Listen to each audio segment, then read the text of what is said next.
Chapter 1, Rebirth and Marriage into Eric's Family. I opened my eyes, clutching the marriage certificate my sister had once stolen from me. Tears streamed down my face, this time from laughter. In my past life, she had swapped our arranged marriages and handed me over to a thug, leading to my tragic death. But this life, I'd personally shove her into that pit of fire and marry the rumored scarred and violent battalion commander instead. On our wedding night, he sat outside the door, wrapped in bloodstained bandages. "If you find me ugly, just divorce me." I pulled open his shirt and kissed the horrifying scars left by shrapnel. "Every inch of your wounds is a medal of honor. I only feel pain for you. Come, let me touch." He pressed me against the faded red wedding character on the wall and growled, "Stop.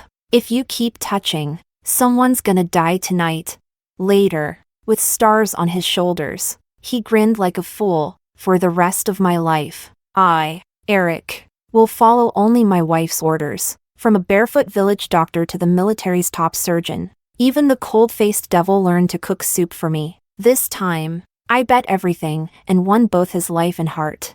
Spring had just arrived. I stared blankly at the 2 marriage certificates on the table, my nails digging so deep into my palms that blood began to seep. Alice, wearing cheap lipstick, flapped her mouth like a pig squealing after giving birth. "Sis." Eric's face got peeled off by a bomb on the battlefield. He'd scare a crying baby silent in the middle of the night. Her fingernail, dyed red with balsam juice, slid over Santiago's marriage certificate. "I'll marry Santiago for you. Better than you being tortured by some thug." I suddenly clutched my throat, the burning pain from my previous life flaring up again through my fingers. Back then, she wore the same smile as she snatched away my marriage, and when I breathed my last under my thug husband's fists, she was standing proudly on stage, honored by the county as a model citizen. Turns out Santiago's road to becoming the Revolutionary Committee's leader had been paved with the dowry money meant for me. "You're right, sister," I said, hands trembling. I picked up Eric's marriage certificate. The red paper scorched my palm. "Every scar Commander Eric bears from protecting our country is a badge of glory." Alice froze, her expression like a cracked enamel pot. Suddenly, she lunged at me, trying to snatch the marriage certificate from my hand. Her long nails left a bloody scratch across the back of my hand. "Are you insane?" Eric came back to the village last month, half his face wrapped in gauze. Even kids pee their pants at the sight of him. I gripped the certificate tightly, refusing to let go. The wooden table creaked and trembled under the impact. The oil lamp flickered against the mud wall, casting shadows that triggered a final flashback from my past life. Santiago had pressed a burning cigarette onto my collarbone and told me he was going to use my compensation money to buy the position of deputy director. "Let go!" My stepmother, Monica, struck my waist with her broomstick. "Alice is doing this for your own good. That betrothal gift from Eric's family? Your father already traded it for booze. You should count your blessings someone still wants a worthless girl like you." Suddenly, I loosened my grip. Alice, not expecting it, fell flat on her, but while clutching the certificate, she hurriedly unwrapped the silk. And the moment she saw the name Santiago, her eyes gleamed like a starving wolf. She didn't notice the smirk I was hiding in my sleeve. In my previous life, Eric's family had brought the famous 3 turns and 1 sound asterisk as a dowry. This idiot actually believed they had gold hidden away. Asterisk translator's note, a reference to traditional desirable wedding gifts, usually a bicycle, a sewing machine, a wristwatch, the 3 turns, and a radio, the sound. At dawn, the roar of an engine echoed from the village entrance. I stood before a chipped mirror and pressed a red paper seal to my lips. The reflection showed the face of a 20-year-old girl, so youthful it looked like it could burst with life. In my past life, this rough cotton wedding dress had been torn to shreds by Santiago. Now, I would wear it proudly, walking toward the stars that were rightfully mine. A jeep rolled into the village square, kicking up a cloud of dust. As the door opened, everyone around gasped. Eric stood tall in his sharply pressed military uniform. The right side of his face was wrapped in blood-stained gauze, but the left revealed chiseled, stone-cut features. His hand, the one that had gripped a rifle, now held his military cap, knuckles white from tension. "Commander Eric," I said as I walked straight toward him. "I'm Miranda, your unwed bride."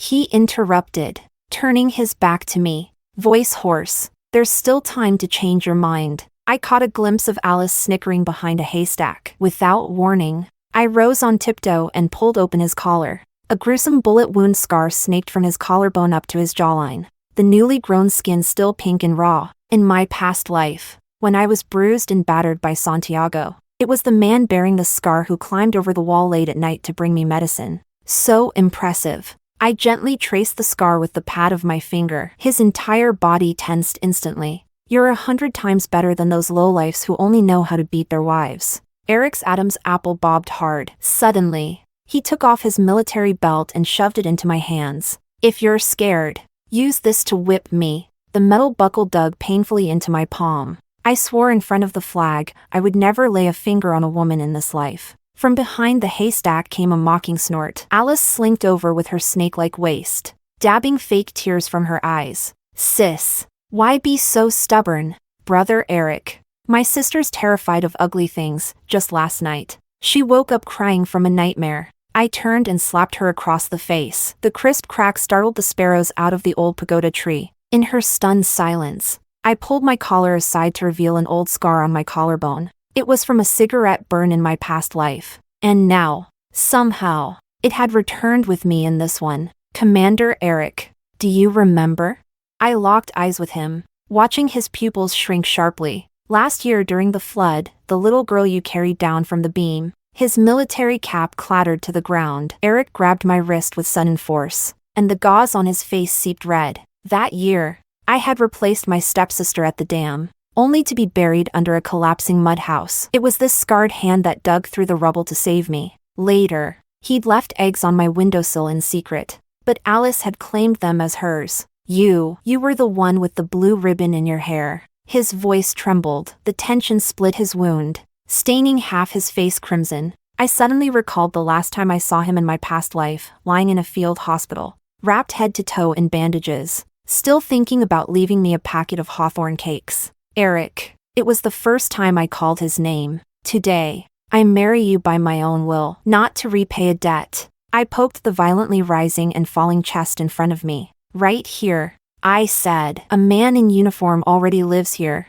Just then, the morning sun peeked over the mountain ridge, casting golden light across the tears shimmering in his eyes. In the distance, Santiago's teasing whistle rang out, followed by Alice's coy cry of Brother Santiago. Meanwhile, Eric wrapped me in his military coat and carried me into the jeep. His arms were trembling, but he held me steady, as if cradling a delicate porcelain goddess. Before the car door shut, I shot Alice a cold, cutting glance. All her filthy tricks in our past life, I'll return them tenfold this time. Chapter 2, Newlywed Life. Affection grows. The jeep rattled down the mountain road. I traced the scratch on the third button of Eric's uniform. In my past life, when he died in the line of duty, this brass button was clenched tightly in my hand. The young soldier in the driver's seat sneaked a glance at the rearview mirror, only to shrink back under Eric's stern glare. Commander, should we head straight to the military family quarters?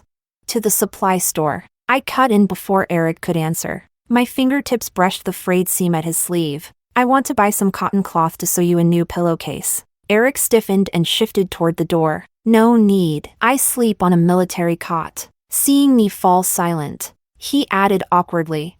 You'll sleep in the inner room. I deliberately leaned closer, catching the faint scent of gun oil and soap lingering in his collar. In my past life, the night Santiago pinned me down on the bed, it was Eric who had raided the gambling den. From outside the door, he asked if I needed him to call the women's supervisor. Back then, his voice had the same hoarse edge, his bandaged face glowing like a guardian deity in the moonlight. Commander Eric, I said, gripping the worn buckle of his belt. You said I could whip you. The muscles in his thighs tensed suddenly. I let out a soft laugh. Buy me some milk candy, and I'll let you off the hook. The jeep screeched to a stop in front of the supply store. When Eric got out of the jeep, he accidentally knocked over an enamel basin by the door. The shop assistant cracked sunflower seeds and chuckled.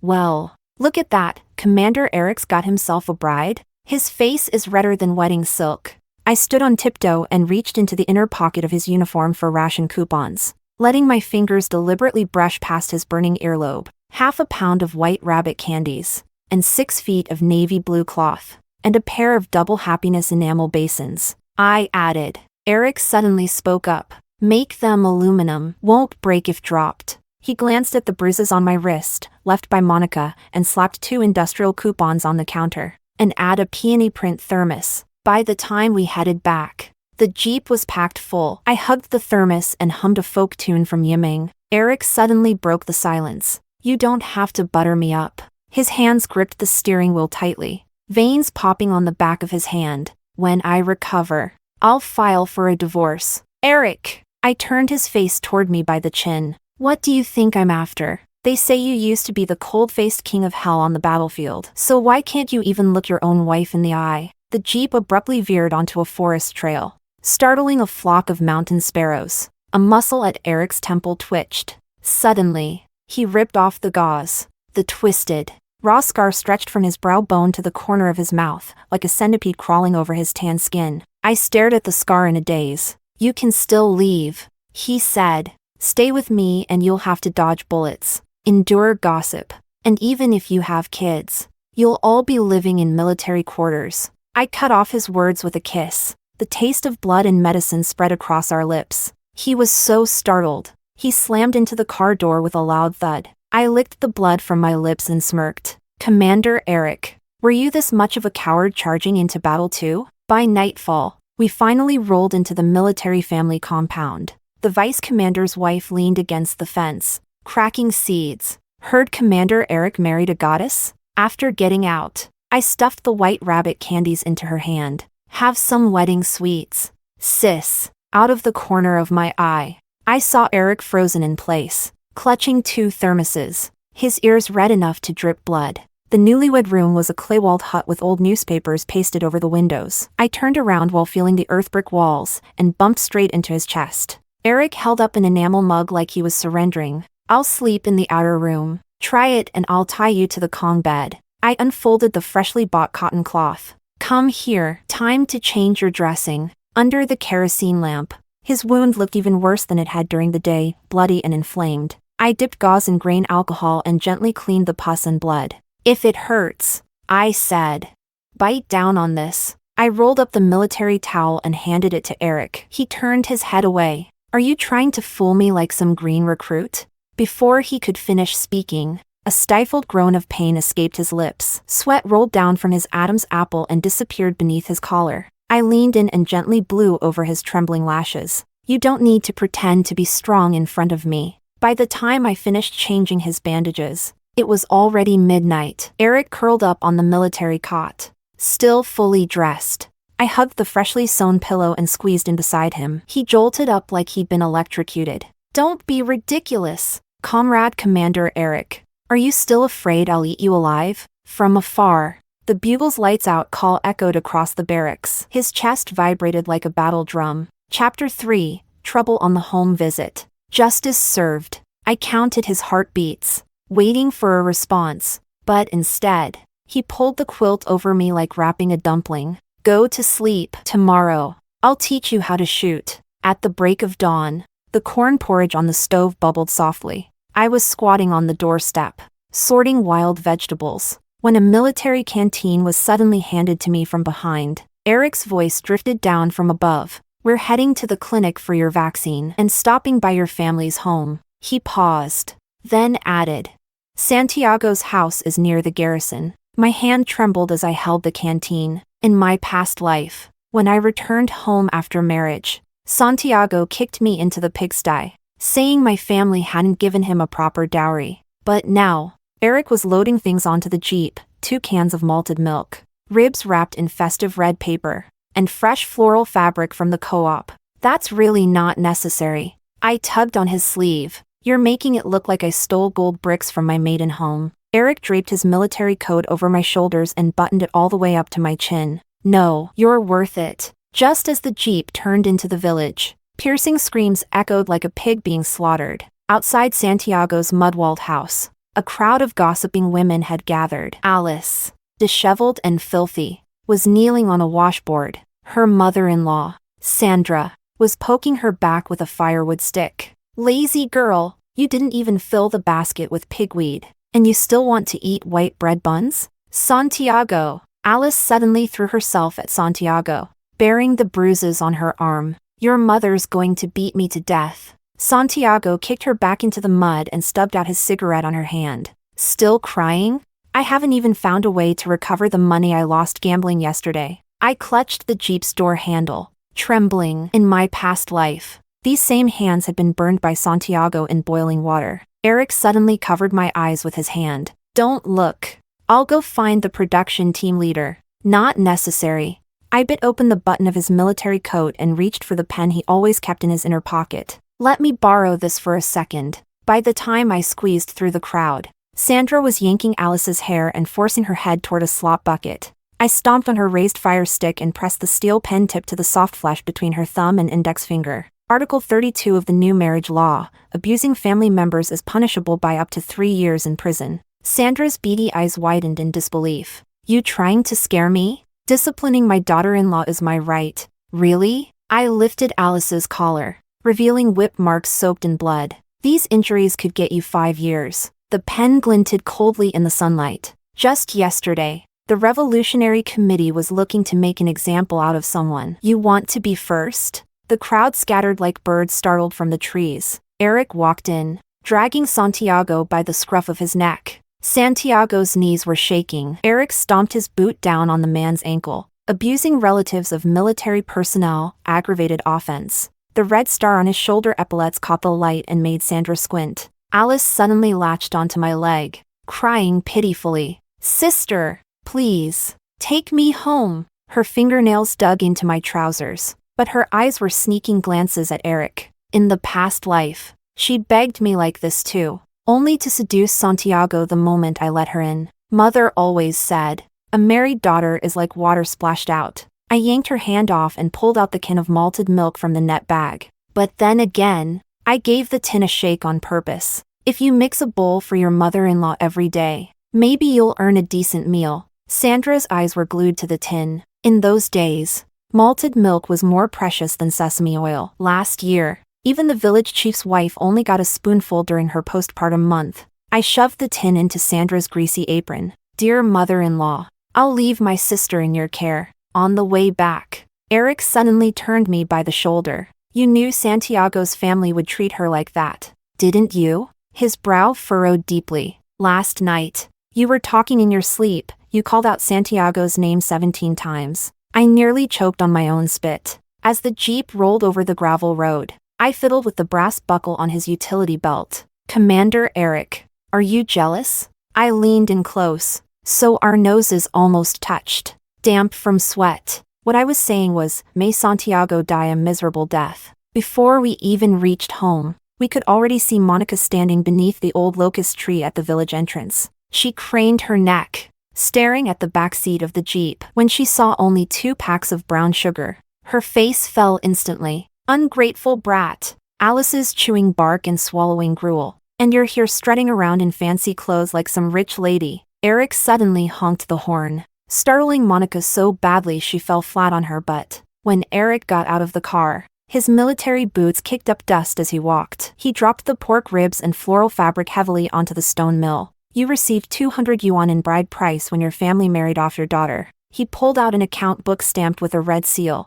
According to the new regulations, you should have provided a sewing machine coupon. Monica's face instantly turned the color of pig liver. In my past life, that money was used by her to buy Alice a job, while I, beaten and bruised, couldn't even get a blanket. I touched the embossed steel seal on the coupon and suddenly burst out laughing. Mother, I'll save this coupon for Alice to use when she remarries. On the way back, I leaned my head against Eric's shoulder. His whole body was stiff as a board, Adam's apple bobbing nervously. So, do you want a sewing machine?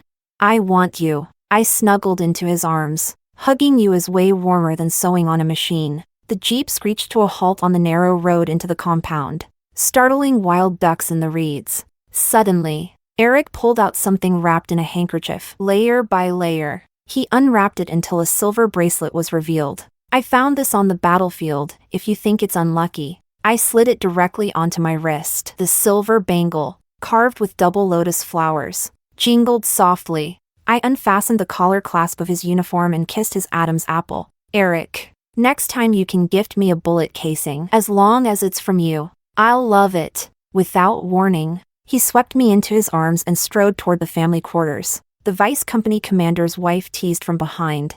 Captain Eric's rushing like he's storming the front lines. I buried my face in his neck, smiling. Beneath the soap scent was a faint trace of blood. His wound had split open again, inside the house. I straddled his waist to change the bandage. The new skin beneath the gauze was as tender as a baby's. I bent down and kissed the scar gently. It's healing nicely. Suddenly, Eric held the back of my head, his breath burning. Miranda, who are you? Really?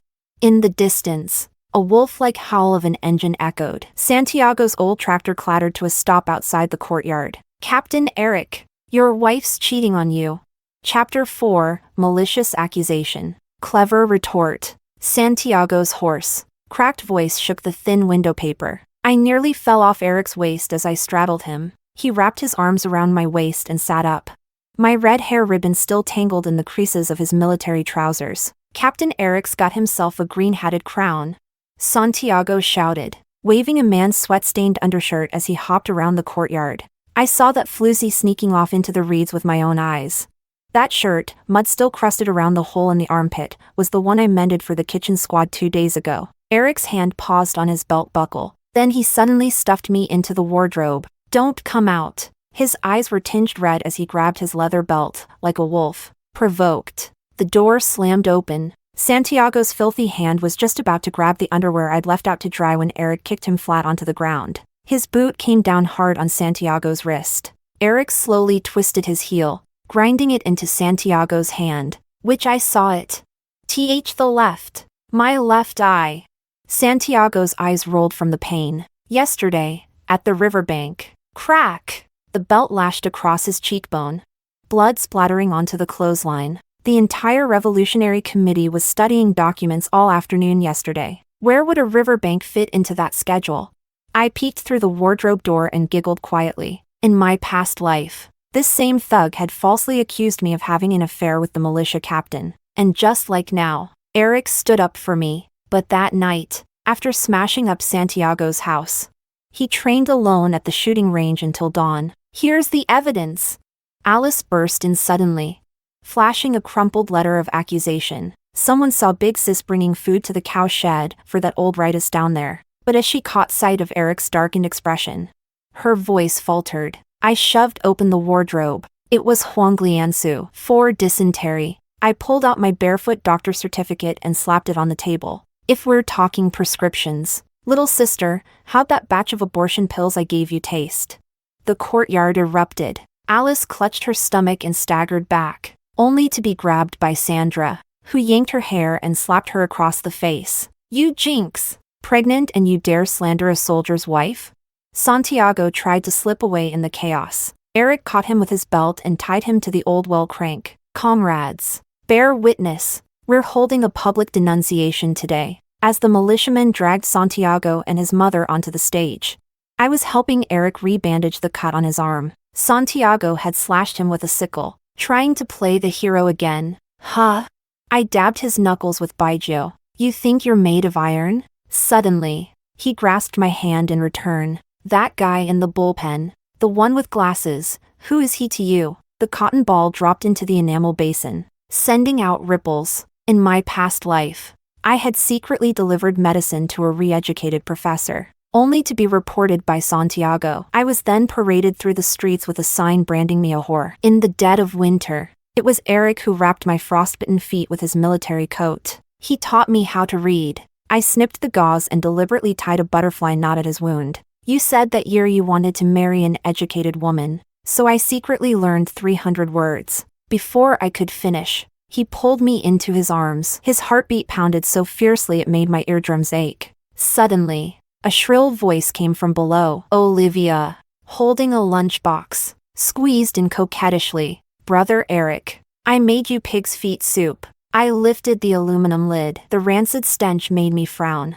These pig's feet have been brined for 6 months, haven't they? Scooping up the soup, which was floating with white maggots, I said, Olivia, are you trying to poison an active duty soldier? Flushed with embarrassment, Olivia lunged to grab the lunchbox but slipped, falling face first into a muddy pit soaked with slop. Her clothes rode up, revealing a red doo-doo undershirt. "Don't be mad, sis," she sobbed, wiping her tears. I just feel bad that brother Eric doesn't get hot meals."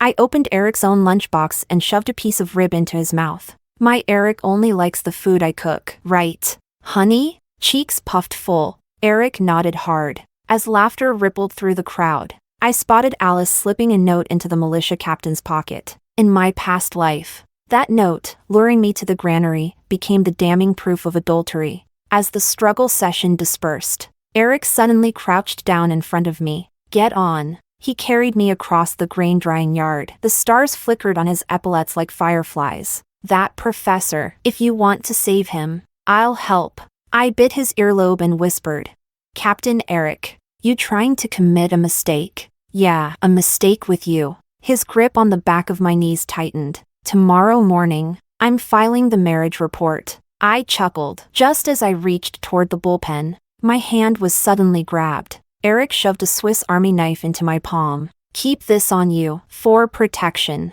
His lashes cast small shadows under his eyes. "I'll be here, guarding you. Go." The professor was curled up in the haystack, coughing up blood. I pulled out the penicillin I'd hidden, but he pushed it away with a trembling hand. "Don't get yourself implicated because of me." I finished copying the barefoot doctor's manual you taught last time. I rolled up my sleeve, revealing the stamp from the epidemic station. "I'm officially licensed now. It's legal for me to treat you." When I headed home, the morning dew had soaked my trousers. Eric stood beneath the locust tree like a statue. I ran toward him and threw myself into his arms. "Eric." Sniffling, I started unbuttoning his coat. "Are we really going to build a life together now?"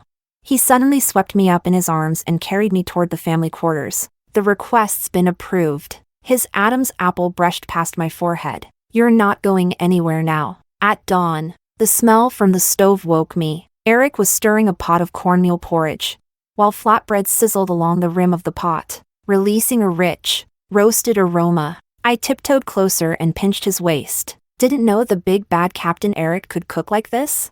His hand trembled. Clank. The iron ladle fell into the pot, splashing hot soup. I dodged back with a laugh, bumping into the flour-dusted counter. From the corner of my eye, I caught a glimpse of his loosened collar, a faded pink scar across his chest. "That scar?" I started to ask, but a sudden pounding on the door cut me off. A young soldier panted as he shouted, "Captain!" Someone reported that sister-in-law's been colluding with the enemy. Chapter 5, Perilous Crisis. Unshakable loyalty. The cornmeal porridge was still bubbling on the stove, but Olivia's shrill, piercing voice had already sliced through the door. She delivered Western medicine to the counter-revolutionary in the cattle shed. I saw it with my own eyes. My grip on the spatula trembled. Memories of being tied to the commune's public denunciation stage in my past life surged like a tide. Eric untied his apron and wiped his hands, leaving oil stains blooming on his uniform like bruises. "Go to the back room." He pushed me toward the bedroom. Third brick seam under the bed. I pressed myself to the doorframe, watching his tall, straight back like a shield. Olivia was waving half a box of penicillin, screaming, while the Revolutionary Committee ransacked our drawers and cabinets. When the floral curtain was yanked down, Eric suddenly slammed a hand over a dossier. "Where's your search warrant?" "These are special times, we search first. File later," the bald-headed official spat as he accused. "Captain Eric, are you shielding the family of a spy?" My fingers brushed against the cold brick beneath the bed, touching a hardback certificate. Under my barefoot doctor license was a stamped red-letter document from the epidemic station, alongside the battlefield first aid manual gifted by the professor. From the other room came the sound of shattering porcelain. Eric's pistol had been unloaded. I burst out with my certificate in hand, just in time to see Olivia slipping a syringe into my medicine kit. "Hold it!" I grabbed the vial she had tried to hide up her sleeve. "Director, ever seen a spy use veterinary drugs to harm people?" The label for animal use glared under the sunlight, blinding. Olivia's face turned paper white. In my previous life, she had used this very trick to get the army medic suspended. Now, she was pulling the same scheme 10 years earlier. I handed the syringe to Eric. This would cause full-body necrosis if injected into a human. Please deliver it to the Public Security Bureau. You're slandering me, Olivia shrieked. She lunged at me with her nails. But Eric spun his belt and bound her wrists behind her back. The Revolutionary Committee slunk away in disgrace. The soldiers' wives who had gathered to watch the show now formed a thick crowd. One woman squeezed forward. Sister, quick! Come check on my little iron egg. Lying on a straw mat was a flushed little boy, his throat rattling with every breath. I pulled back his eyelids. Acute laryngitis, he needs an emergency tracheotomy. The crowd erupted in shock, and the old aunties began chanting Buddhist prayers. Get the baijio, a blade, and a reed tube, I ordered. I pulled off my hair tie and boiled it in hot water. Eric, hold him down, as I cut into the boy's trachea with the blade. Tiedon's father grabbed a club to attack. Eric pinned his wrist with one hand. My wife is saving his life. His military epaulets brushed against my forehead, the scent of blood and sweat oddly comforting. Thick phlegm sprayed out through the reed tube, and Tidan wailed in relief. I collapsed into Eric's arms, watching him gently wipe the blood off my face with his thumb. Your stitching is even neater than the military doctors. I practiced last year delivering a breech lamb. I blew gently into his neck on purpose. Captain Eric, want to try sometime? His Adam's apple bobbed as he pinned me onto the wooden table, the rough fabric of his military trousers brushing my bare calves. Tonight. That evening, Eric was crouched at the stove feeding firewood. I waved the official recovery notice and poked his waist. The professor's case file, stamped by the Revolutionary Committee. He suddenly turned around and pinned me against the rice bin. Do you even realize how dangerous today was? I softly traced his throat with my fingers. I do, but with you here, I'm not afraid. The firewood crackled, and Eric's eyes darkened like a bottomless well. Suddenly, he lifted me in his arms and kicked open the bedroom door. The marriage certificate fell from the wall, covering the peephole Olivia had been using.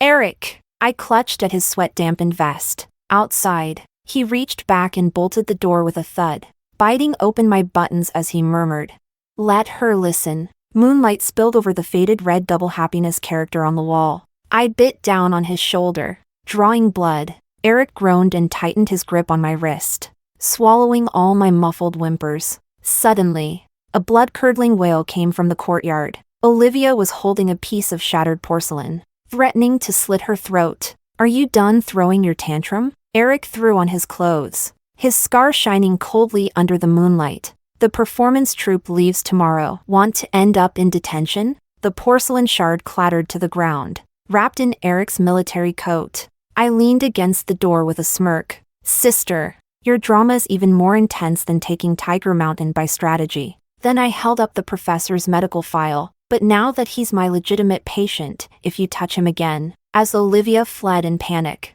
she stepped in her own pot of pig's feet soup, slipped, and tumbled into the chicken coop, sending the whole camp into roaring laughter. Eric tucked my frostbitten feet into his arms, warming them gently. Do you know how to treat hysteria? You mean Olivia's kind? I poked at his chest. There's a simple cure. Captain Eric getting married wards off 100 evils. Just before dawn, I was jolted awake by the bugle. Eric stood before the mirror, fastening the top button of his uniform. My teeth marks still faint on his throat. I spun a scalpel between my fingers like a trick knife. Teaching battlefield first aid today? Suddenly, he snatched the scalpel, a glint of cold steel, and the second brass button of his collar landed in his palm. He pressed it into my hand. Here, for you, strung on a red cord, still warm from his body. It hung just above the scar on my chest. That's my life button. It's yours now. While the training field echoed with the cheers of recruits, I was demonstrating how to use a tourniquet. Suddenly, Eric collapsed with a grunt. His pant leg slid up to reveal a dark purple wound. The shards from Olivia's broken porcelain. They'd been laced with poison. Clear out! I tore open his trouser leg, silver needles flashing to seal his heart meridian. Eric! Try dying and see what happens. His lips were pale and bloodless, but he managed a crooked smile, stained with crimson. His bloodied hand cupped my face. Wife, just tell me the truth. If you stop breathing, I'm remarrying tomorrow. I screamed, puncturing his fingertip to draw out the poisoned blood. my tears clinking against the brass button. Chapter 6, Truth Revealed. Wedding photos at last. Eric's lips had already turned purplish blue. I bit the tip of my tongue to force myself awake. Wind whipped sand across the blood-stained silver needles on the training field. The wooden board the soldiers had carried creaked under his weight. His burning hot palm still clutched that brass button tightly. To the infirmary! The deputy company commander stomped in panic. There's no time! I tore open his trouser leg. The black poison line had already crept up to his inner thigh. Liquor! Fire basin! And the cloth bundle at the bottom of my medicine box. Hold him down, as I sliced into the abscess. Black blood splattered onto the dirt. Eric's muscles were tight as steel. But he didn't make a sound. Suddenly, the deputy commander's wife shrieked. She's burning him alive. I ignored her completely. Roasting detox herbs wrapped in mugwort over the wound. The sharp stench of charred flesh mingled with a fragrant bitterness. Gradually, the black poison began to turn red. Eric suddenly reached up and wiped the sweat from my brow. Don't be scared. His lips were still dark. But he managed a crooked smile. If I really die when you remarry, pick someone with steady hands. Shut up! My voice cracked into a shout. Night fell. The infirmary was packed with soldiers' wives who had rushed over after hearing the news. Outside the window, Olivia clung to the frame and sneered. The barefoot doctor killed her patient. Huh? I hurled the blood-soaked gauze straight at her. Since you know so much, why not explain where the Karari tree sap came from? The crowd fell into sudden silence. That toxic tree only grows in Yunnan, yet somehow its venom appeared in a northern army camp. Something had clearly gone very wrong. Eric suddenly opened his eyes. This morning, the division HQ sent care packages. He gasped, fumbling in his pocket, and pulled out half a milk candy. The candy wrappers, made of palm leaves. I unwrapped it. A faint bitter scent rose to my nose, and my stomach twisted violently. Eric, are you part cat or something? I dipped a salve and began treating his wound. Even 9 lives wouldn't survive all your nonsense. Suddenly, he grabbed the back of my neck. The medicine bowl clattered to the floor. That flood year, you cursed me just like this.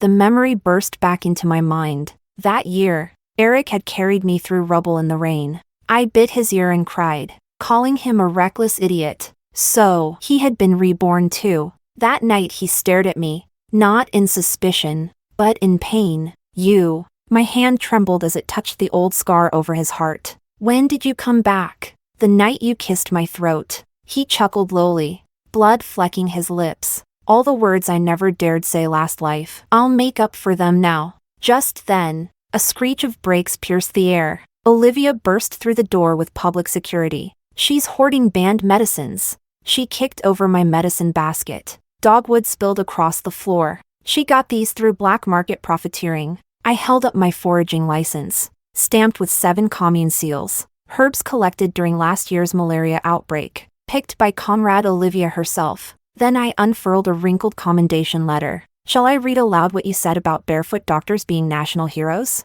The public security officer turned to Eric for confirmation, but he was playing with the silver bracelet on my wrist. Moonlight glinted off the inside engraving, Gua, his old war relic, the one he'd left for me before dying in the last life. My wife gathers herbs to help cut medical costs for our soldiers. He gently brushed the needle marks on my palm. As for the enemy spy, he suddenly pulled out radio transmitter parts. Did Comrade Olivia think no one was listening? When she hid this in the gift packages, Olivia collapsed, wailing like a banshee, as the sirens wailed and she was dragged away.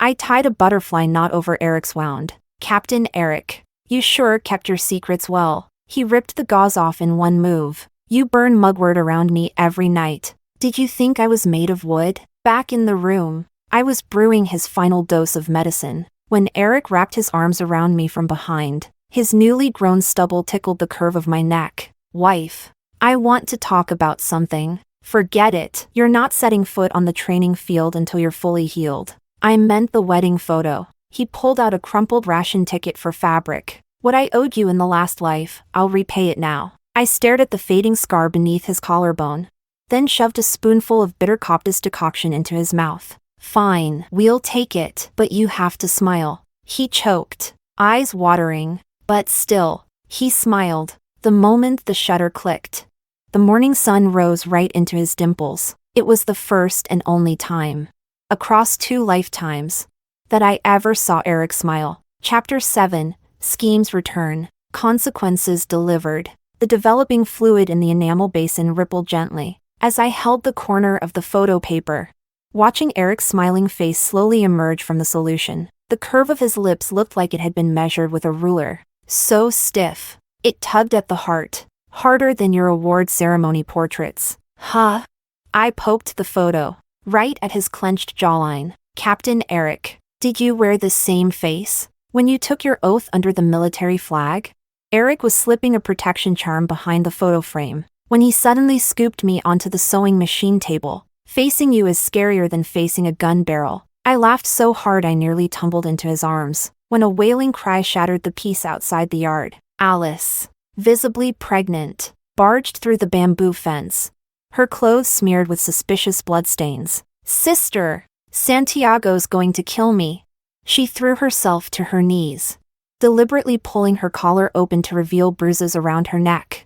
I caught a glint of broken glass shards tucked into her sleeve. Kicking a stool closer, I said calmly, "Sit down and talk." That damn gambling addict.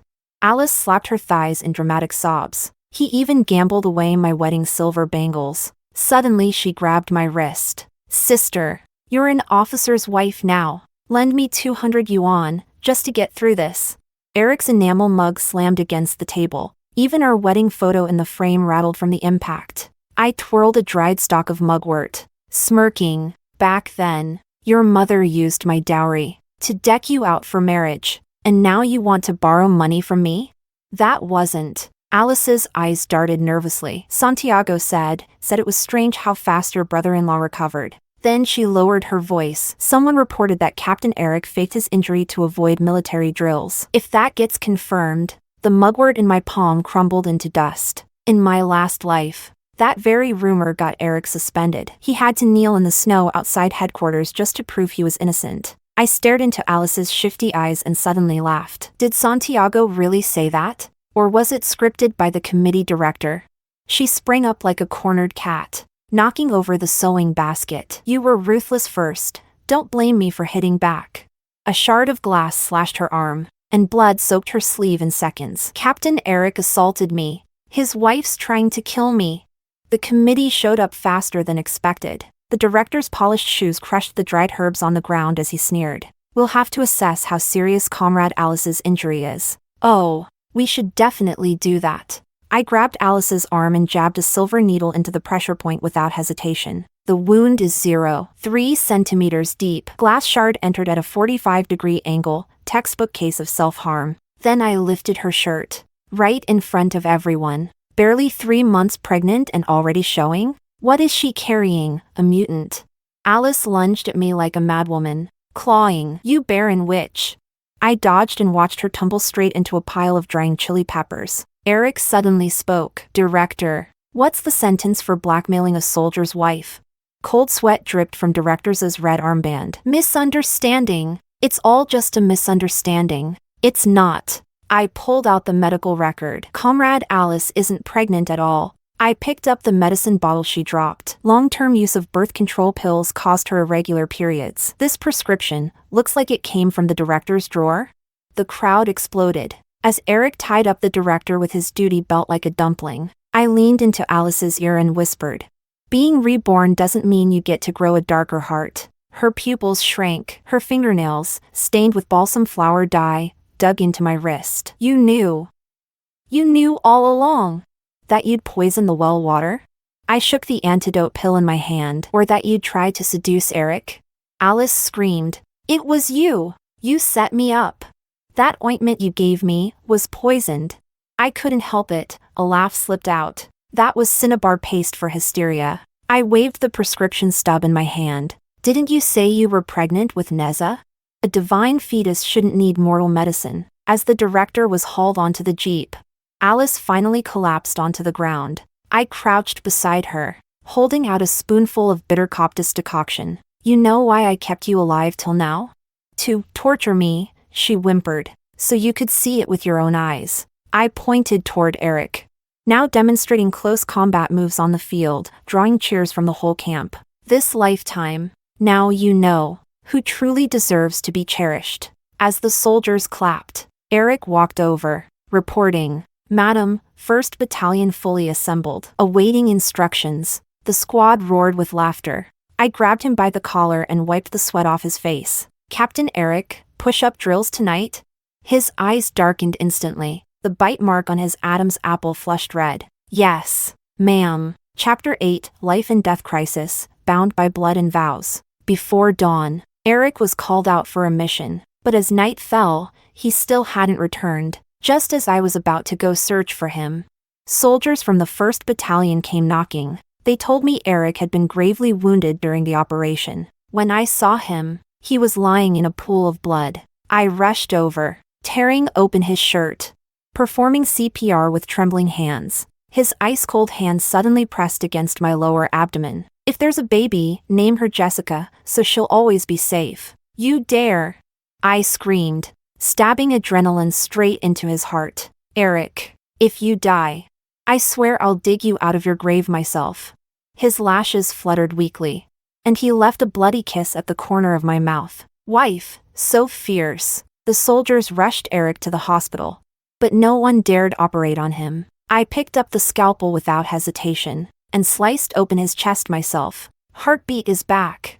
The nurse's delighted exclamation made my hand jerk. Eric suddenly grabbed my wrist. "Don't be scared." I shook him off and kept stitching. "Move again and I'll discharge you bare-assed." The anesthesia wore off just as the sun was setting. Eric stared at the dark circles under my eyes, gently tracing the corner of our wedding photo. "Wife, I had a dream." "Let me guess, I remarried?"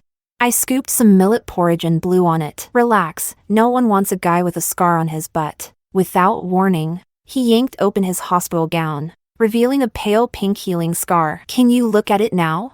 Sunlight streamed through the wooden window lattice. I leaned down and kissed the scar. "Barely acceptable." Chapter 9, Entrance Exams and Devotion. The day Eric got his bandages removed, I was vaccinating the kids at the military family compound. Glass syringes boiled in water, and the little rascals howled as they tried to hide behind him. His uniform pockets were stuffed with fruit candy to bribe them. Who's scarier, the doctor or me? He kept a stern face to scare the snot-nosed kids. I held up the needle and sneered. "If Captain Eric keeps spoiling them, next time you give the shots." At sunset, I caught him squatting in the garden stealing my tomatoes. I walked over with dripping hands. "Vegetable thief, surrender now and I might spare your life." He spun me around and pinned me against the fence. A ripe tomato smeared across the corner of his lips. Captured one juicy prize. As I bit into the fruit, he kissed the dripping juice right from my lips. The taste of sweetness and iron mingled on our tongues. Just then, Alice burst in. She had a ragged bundle slung over her shoulder, and her fresh bruises were redder than rouge. "Sis, Santiago sold me to some old bachelor in the mountains." Before she even finished, she lunged for Eric's sleeve. "Brother-in-law, save me!" Eric dodged faster than a combat drill. Alice missed and landed in the chicken coop, brushing hay off my uniform. I laughed. "Didn't you swear last year you'd die before calling him brother-in-law? Look who's begging now. I'll divorce him. First thing tomorrow." She crawled to grab my ankle. "Sis, you're a rising star in the military zone now. Just say a word to the higher-ups." I peeled off her chicken shit-stained hands. "That's your business. What's it got to do with me?" Then I slipped a handful of Sichuan pepper powder into Eric's palm. "Close the gate. Release the dog." The guard dog burst through the courtyard, and Alice's screams sent sparrows flying off the clothesline. Eric hugged me from behind, his scar pressing hot against my back. "Soft-hearted? Just grossed out." I rubbed the new stubble on his chin with my fingers. "Braised noodles for dinner?" He nodded, his jaw nestled against my neck. That evening, the radio buzzed with the news. College entrance exams were back. My hands paused mid-need. In my past life, that exact announcement had led to me hiding my revision notes for 6 months under Santiago's fists. Eric cracked an egg into the dough bowl. "Go take the exam." He wrote Military Medical University in flour on the table. "Commander said you're up for a guaranteed spot." I stared at the flour dusting his lashes. "Aren't you afraid I'll fly away?" "You fly as high as you want." He pulled my dough-stained hand to his chest. I've got the string right here. That night, thunder jolted me awake. Eric's bed was empty. I followed the sound of gun parts being assembled. Barefoot, I found him slipping a paper strip into a bullet casing. A will? I snatched the aged note. Tiny script covered the page. His ears flushed red as he grabbed it back. It's for you. Under the oil lamp, I caught glimpses of hangover remedy, painkillers. In case I silenced his words with a kiss. The bullet casing dug painfully into my back. He cupped my neck and deepened the kiss. Outside, the rain fell harder. Inside, a page of the field medical manual fluttered. A study note tucked inside. When the skies cleared, the commander came in person with 2 announcements. My transfer to Military Medical University was approved. Eric would lead a border exercise unit. Can you not go? I stitched the frayed cuff of his uniform. My fingers trembling. You're still not healed from last time. Eric suddenly knelt on one knee, slipping a bullet casing ring onto my finger. When I return, I'll give you a real wedding. The night before his departure, I sewed antidote pills into the inner pockets of all his shirts. As he held me in sleep, Alice's shrieking shattered the quiet again. She was waving a bottle of pesticide in the courtyard. If Miranda won't see me, I'll die right here. I pushed open the window to look down. Eric's arms tightened around me. Pretend we're asleep. She's still alive.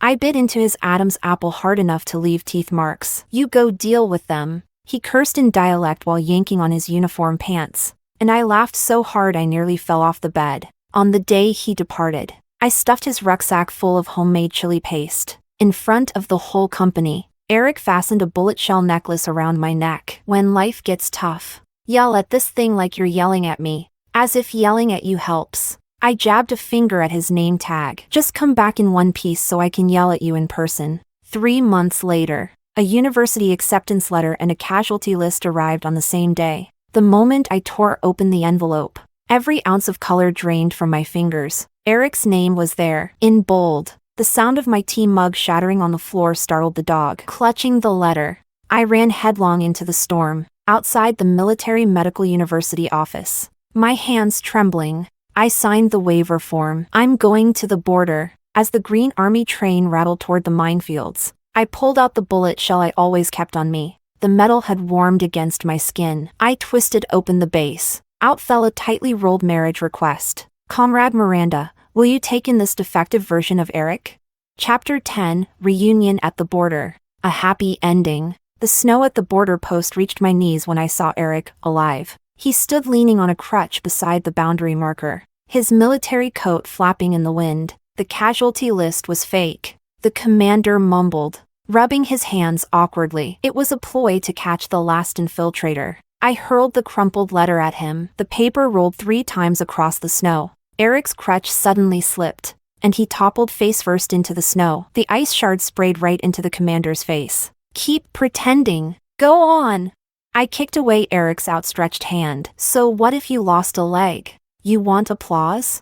But tears fell before any scolding could leave my lips, landing square on the epaulette of his uniform. Suddenly, he rolled over, pressing me down into the snow, his blood-scented kiss sealing off all my sobs. Wife, he murmured. You've gained weight. Inside the medical tent, I pressed harder than necessary while changing his bandages. The through-and-through wound on his abdomen had scabbed over, a centipede-shaped scar lying across his bronze skin. The new girl from the performance troupe. Didn't she sing Katyusha for you? She did. He pulled out a comb carved from a bullet casing. I used this to plug my ears. The teeth of the comb still smelled faintly of gunpowder. While tying my hair in front of the chipped mirror, I caught a glimpse of him hiding a strand of my fallen hair in his kit bag. His calloused palm brushed my earlobe. Want dumplings? I pulled out the diagnosis slip hidden in my cotton jacket. Add pickled cucumbers too. Been a bit nauseous lately. His fingers trembled as they touched my belly. The usually composed sniper spoke in a broken voice. When did? The night you played dead. I bit his jaw hard. Just like you said. The brat's name will be Jessica. At the start of spring. I waddled around bandaging new recruits. Eric always sneaked over during breaks, rubbing the stethoscope warm before pressing it to my belly. The young soldiers would tease him, begging for a military song. He barked at them with a stone face, but his ears were bright red. He hugged me from behind. When our girl has her first birthday, my medals go on the table. What if it's a boy? Then I'll teach him to shoot. Defend the nation. He tucked a cornice fruit behind my ear, just like his mother, fearless and undefeated. When the college entrance exam results were plastered across town, I received my military medical school admission letter. Eric spent the night hammering together a crib, with shavings stuck to his lashes. Go study. I'll take care of the baby. On reporting day, he held a wailing Jessica in his arms at the station. As the train horn blew, the little girl grabbed my coat and sobbed. Eric's Red Star capped sad askew. See?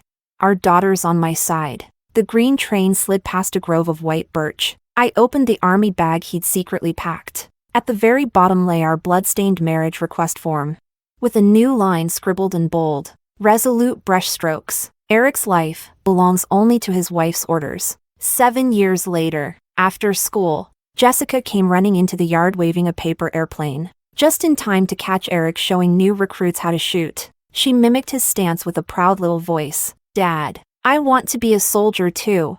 Eric quickly covered her mouth, chuckling. That depends on your mom's approval. I stood at the doorway, sorting herbs, as the sunset stretched our shadows long across the ground. As the days passed, Jessica grew older, and so did her admiration for the military. She often tagged along with Eric to the training grounds, watching the soldiers drill, copying their moves with surprising precision. One day, she looked at me seriously and said, "Mom, when I grow up, I want to be a soldier like Dad and protect our country." I looked into her determined eyes, patted her head gently, and said, "All right, if that's what you truly want, I'll support you. But remember, being a soldier isn't about looking cool, it's about duty and responsibility." Jessica nodded firmly. "I understand. I'll be brave, just like Dad." Eric overheard us and smiled proudly. "That's my girl. I believe in you. But first, study hard." Jessica giggled. "I will." Years later, Jessica really did put on the uniform and became a soldier. The moment she wore it, sunlight danced across her shoulder epaulets like gold. I stood off to the side, a wave of warmth rising in my chest. Eric walked over and gently patted her shoulder. "You look beautiful, sweetheart. In this uniform, you're the pride of our family." Jessica turned around, eyes shimmering with tears. "Dad, Mom, I won't let you down." The last light of the sun wrapped around us like a soft blanket. Time flows endlessly, love even more so. In this life, I made the right gamble and gave my heart to the right person.